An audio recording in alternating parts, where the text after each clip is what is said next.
sa pangalan ni Jesus, sa ngalan ng anak ng Espiritu Santo. Amen.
Glory to God, glory to Jesus.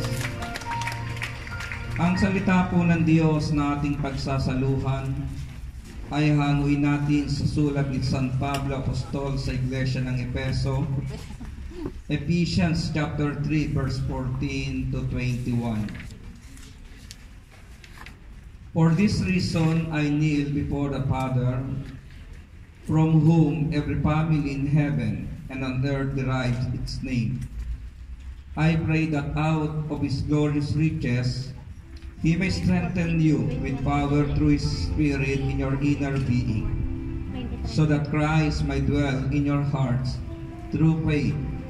And I pray that you, being rooted and established in love, may have power, together with all the Lord's holy people, to grasp how wide and long and high and deep is the love of God, and to know this love that surpasses knowledge, that you may be filled to the measure of all the fullness of God. Now to Him who is able to do immeasurably more than all we ask or imagine, according to His power that is at work within us, to Him be glory in the church and in Christ Jesus throughout all generations, forever and ever. Amen. Dahil dito ako'y naninikluhod sa Ama, na siyang pinagtutularan ng pagkaama sa bawat sambahayan sa langit at sa lupa. Hinihiling ko ayon sa kanyang kayamanan at kadakilaan na palakasin niya ang inyong buhay espiritual sa pamamagitan ng kanyang espiritu.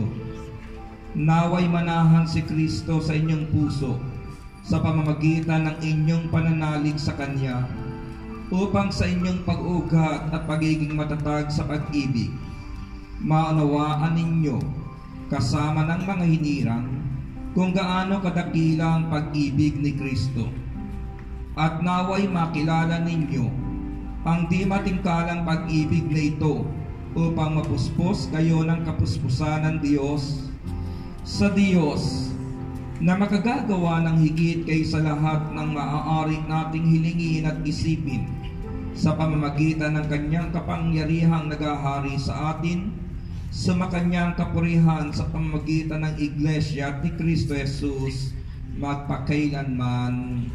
Amen. Mga kapatid sa Panginoon, ang salita ng Diyos. Salamat sa Diyos. Pwede na po kayo magsiupo, mga kapatid, sa presensya ng Diyos na buhay. At muli sa oras na ito, pasasalamatan natin ang Panginoon sa kanyang salitang darating sa ating puso. At paalala po sa mga susunod pang 2 araw ng Sabado o ng Linggo, bago po dumating ang November 5, ganito po ang schedule ng ating gawain. At sa October 23, statutory holiday din po, ganito rin po ang schedule. Magsisimula tayo ng alas 10 ng umaga at ang dulo po niyan ay ang misa. And then may activities pa naman pagkatapos niyan. Enjoy po natin yung pagbabagong ibinibigay sa atin ng Panginoon. Dahil anuman sitwasyon, anuman panahon, kung aasa po tayo sa Diyos, gagamitin ng Diyos ang bawat panahon at sitwasyon upang pagpalain ang ating mga buhay.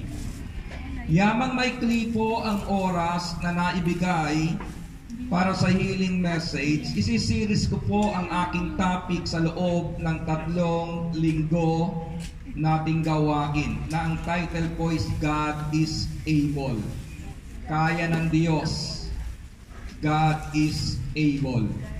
Ano man ang sitwasyon na inyong pinagdaraanan, anumang bagay na nagaganap sa inyong buhay, ano man ang inyong prayer request sa araw na ito, at prayer request po sa darating na November 5, na ini-encourage ko kayo mga kapatid, magsulat po tayo ng 7 prayer request. Yung natatangi po at nais natin maging special na regalo ng Panginoon sa 35th anniversary ng gawain sa lugar na ito. At ako po'y naniniwala pagkatapos ng anniversary sa tuloy ng ating buhay pananampalataya, tatayo tayo sa harapang ito at sasabihin natin sa maraming tao na sa panahon ng anniversary, may himalang ginawa si El Shaddai, may natatanging katugunan sa aking prayer request sa Kanya. Bakit, mga kapatid? Kaya ng Diyos. Amen. God is able. May magagawa ang Diyos. Kaya po dito sa salitang able, pag-usapan muna natin yung letter A, mga kapatid, yung salitang ability. Able describes that which has sufficient or necessary power, means skill or resources to accomplish an objective. God is able to exceed your expectation. He is able to do exceedingly above all you can ask or imagine. God is able to do the humanly impossible in our lives. God has ability to answer and to do all that we ask and request. Ngayon po, yung salitang the description of His ability. Alam natin na ang Diyos na ating pinaglilingkuran, God is all-powerful, and God's power is infinite and unlimited. Kapag inaawit po natin yung awiting El Shaddai, ano ang ating idinideklara? Diyos na makapangyarihan sa lahat. At ang kanyang kapangyarihan ginagamit niya upang gumawa ng mabuti sa mga taong nagtitiwala sa Kanya. At kapag sinabi po natin yung salitang El Shaddai, mga kapatid, the God who is more than enough, ang Diyos na sapat o higit sa lahat ng pangangailangan ng ating buhay. Kaya anuman ang inyong prayer request, makapangyarihan ng Diyos. Anuman ang inyong hinihingi, may magagawa ang Diyos. Sabihin mo sa iyong puso, kaya ng Diyos. Kaya ng Diyos. Amen. The description of His ability. Yung salitang able, mga kapatid, pag-usapan po natin yung ability ng Panginoon. He has both the resources and the ability to work His will in every circumstance in the universe. Ang Diyos ay may kakanyahan at mayroon pong pagkukunan. Hindi siya mawawalan upang ang lahat ng ating mithiin sa buhay ay magkaroon ng katagumpayan. Sa ating binasa, sa sinabi ni Paul, sabi po dito sa pinaka-key verse natin, mga kapatid, now to Him who is able to do immeasurably more than all we ask or imagine, according to His power that is at work within us. Sabi sa ating sariling wika sa Diyos na makagagawa ng higit kaysa lahat ng maaari nating hilingin at isipin sa pamamagitan ng Kanyang kapangyarihang nagahari sa atin. Ang isang salita na gusto ko pong iwanan sa inyo sa oras na ito, God is able to do above our expectation or imaginations. Magagawa ng Diyos ang higit sa mga bagay na iniisip natin at inaasahan. Bakit? Unlimited po ang Diyos.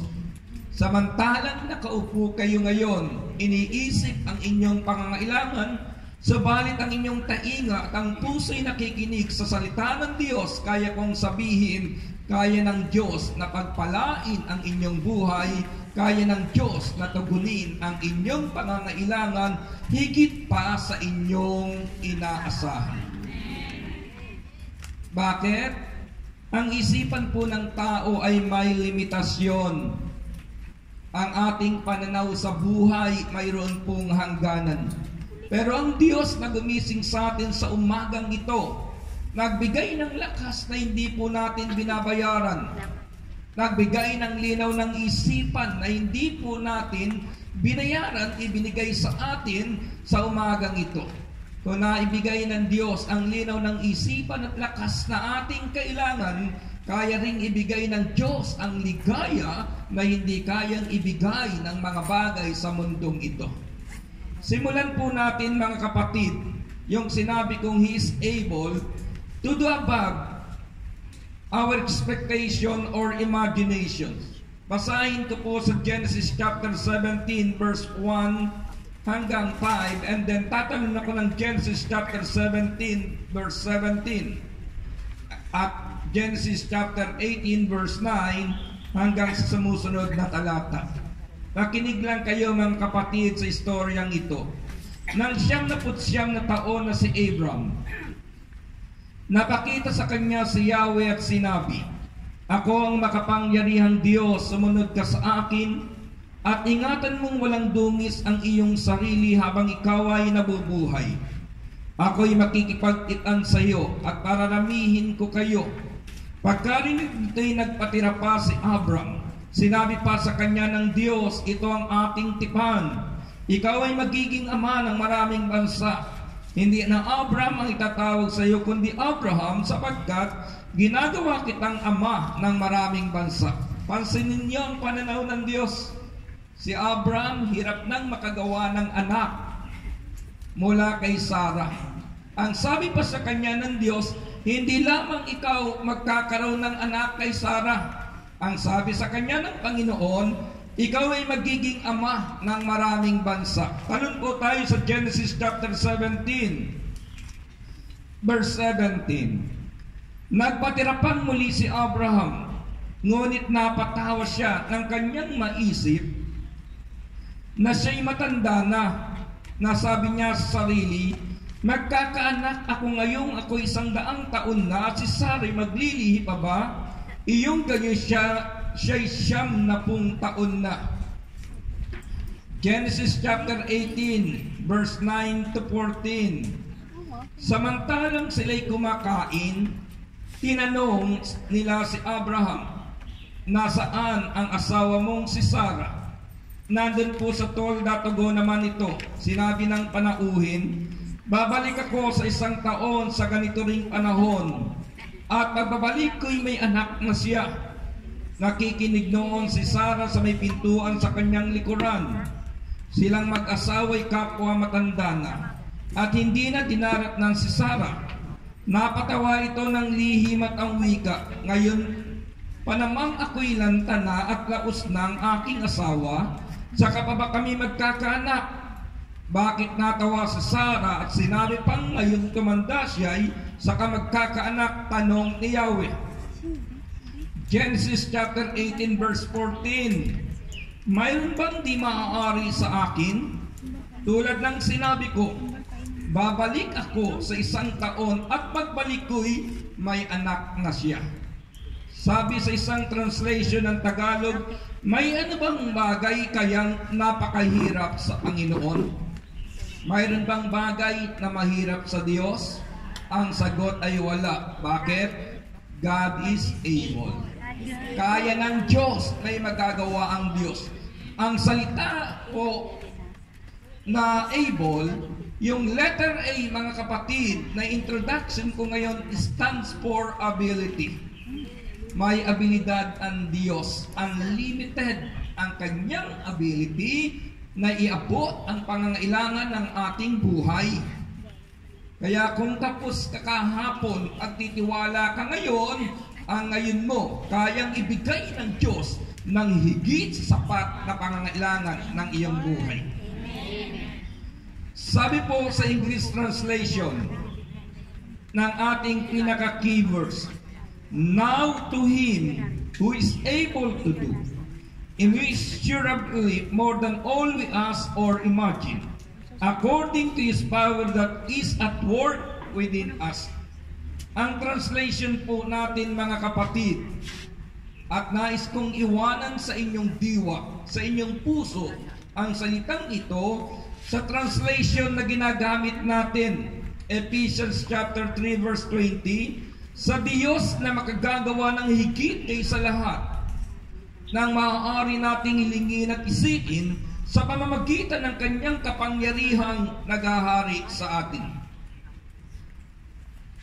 Kung papansinin po ninyo ang English translation, may kulang po na translation ng Tagalog na ating ginagamit. Subalit iaano ko sa inyo ang Old Tagalog para makita po natin yung kabuuan ng translation. Sabi ng Ephesians chapter 3 verse 20, Old Tagalog, mga kapatid, ngayon, sa makapangyarihang gumawa ng lubhang sagana, ng higit sa lahat ng ating hinihingi o iniisip, ayon sa kapangyarihang gumagawa sa atin. Ano ang kulang, mga kapatid? Yung salitang ngayon. Ngayon, na ang ibig sabihin, ang kapangyarihan ng Diyos para tugunin ang ating mithiin at pangangailangan. Hindi bukas, hindi sa isang linggo, ngayon. Bakit? Kaya ng Diyos ngayon na gumawa ng himala sa inyong buhay. Amen. Sabihin mo sa iyong puso, ngayon ang himala na aking kailangan. God is able. Ito po ang description ng ability ng Panginoon. Jeremiah chapter 32 verse 17, there is nothing too hard for you. Sa ating sariling wika, walang bagay na mahirap sa iyo. Sa abilidad po ng Panginoon, nothing is too hard for God. Walang mahirap sa Diyos. Kaya ng Diyos. Yung wallet mo na walang laman, kaya ng Diyos na punuin yan. Amen? Sino po rito ang may matinding intindihin, pakitaas ang kamay? Kayong mga nakataas ng kamay, ano ang payo ninyo sa inyong katabi?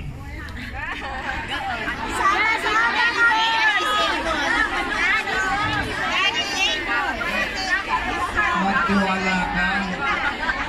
Bakit? Kaya ng Diyos. God is able. At sa oras na ito, alam ko po, kaya ng Diyos na tugunin ang inyong mga prayers. Tayo tayong lahat, mga kapatid. At sa sandaling ito, hayaan po ninyo, ang kapangyarihan ng Diyos ay kumilos sa inyong kinalalagyan, kinatatayuan sa oras na ito. Walang bagay na mahirap sa Diyos, mga kapatid.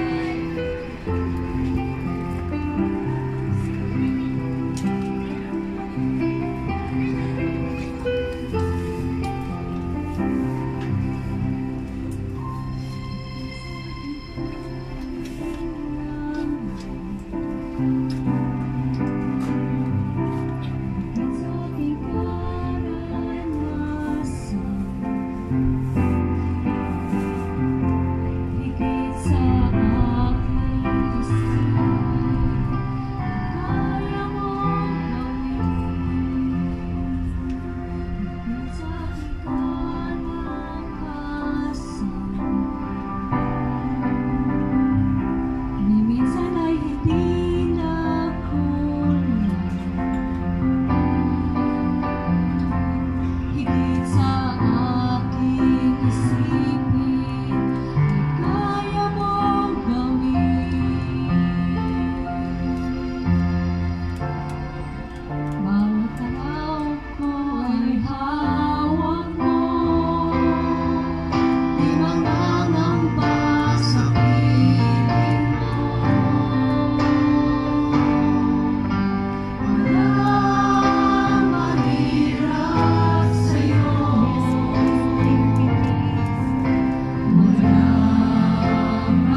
naming nasa langit, kung paanong pinagpala mo si Abraham at si Sarah, na sa panahon ng kanilang katandaan, ibinigay mo po ang kanilang anak at ibinigay mo ang karangalan ang maging ama ng maraming bansa.